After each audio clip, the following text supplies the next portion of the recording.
గత అసెంబ్లీ ఎన్నికల్లో కాంగ్రెస్ ఇచ్చిన హామీలను నిలబెట్టుకోవాలని సిపిఎం రాష్ట్ర కార్యదర్శి వర్గ సభ్యులు ఎస్ వీరయ్య డిమాండ్ చేశారు. యాదాద్రి భువనగిరి జిల్లా కేంద్రంలో సిపిఎం జిల్లా కార్యదర్శి ఎండి జహంగీర్ ఆధ్వర్యంలో నిర్వహించిన రాజకీయ విద్యా వైజ్ఞానిక శిక్షణ తరగతుల కార్యక్రమానికి ఆయన ముఖ్య అతిథిగా హాజరై మాట్లాడారు. ధరణిలో ఉన్న సమస్యలను వెంటనే పరిష్కరించాలన్నారు. ఎన్నికల సమయంలో రైతు కూలీలకు ఇచ్చిన హామీలను నెరవేర్చాలని కోరారు. ముందుగా అమరవీరుల చిత్రపటాలకు పూలమాలలు వేసి ఘనంగా నివాళులర్పించి ఈ కార్యక్రమాన్ని ప్రారంభించారు.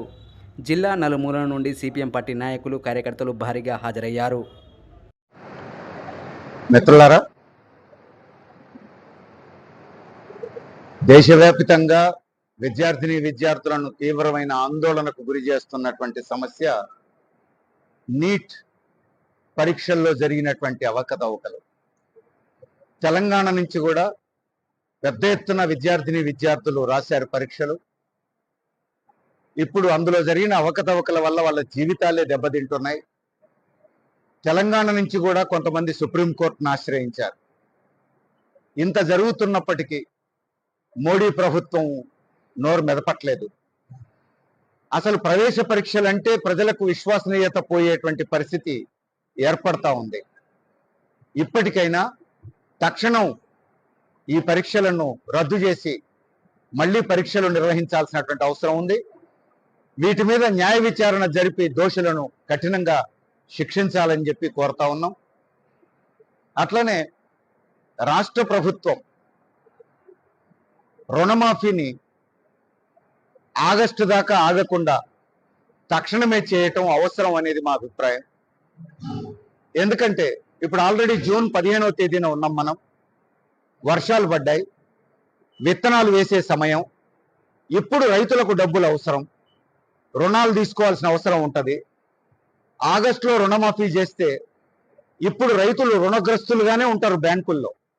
అందువల్ల ఫ్రెష్ రుణాలు ఇవ్వరు. ఇప్పుడు రద్దు చేస్తే మళ్ళీ ఫ్రెష్ రుణాలు తీసుకోవడానికి అవకాశం ఉంటుంది. అట్లా కాకుండా ఆగస్టులోనే రుణమాఫీ చేయాలి అని ప్రభుత్వం అనుకుంటే బ్యాంకర్లతో ప్రభుత్వం చర్చించి 2 లక్షల వరకు అప్పులున్నటువంటి రైతుల రుణాలు లేనట్టుగా భావించి, ఎందుకంటే రద్దు చేయబోతున్నాం కాబట్టి ఫ్రెష్ రుణాలు ఇవ్వండి అని చెప్పేసి ఆదేశాలు జారీ చేయాలి ప్రభుత్వం. లేకపోతే రైతులకు మళ్ళీ న్యాయం జరగదు, ప్రైవేటు వడ్డీ వ్యాపారస్తుల బారిన పడాల్సి వస్తుంది.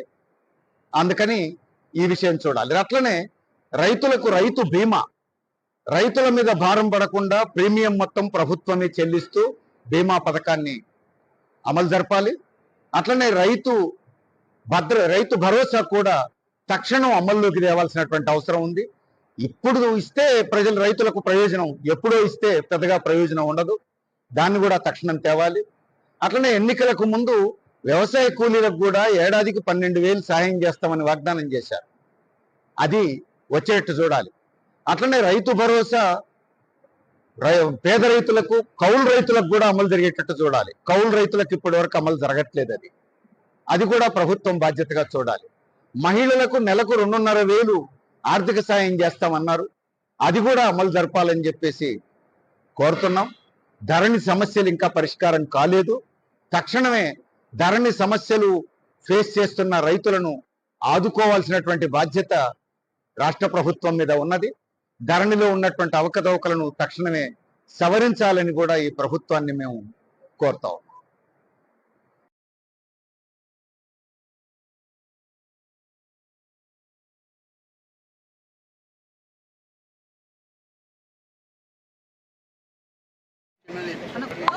వీరులార మీకు ఎర్ర దండాలు, వీరులార మీకు ఎర్ర దండాలు, వీరులార మీకు ఎర్ర దండాలు, వీరులార మీకు ఎర్ర దండాలు, దండాలు పాదాల పరి పరి దండాలు, వీరులార మీకు ఎర్ర దండాలు, వీరులార మీకు ఎర్ర పాదాల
మదన్న నమస్తే.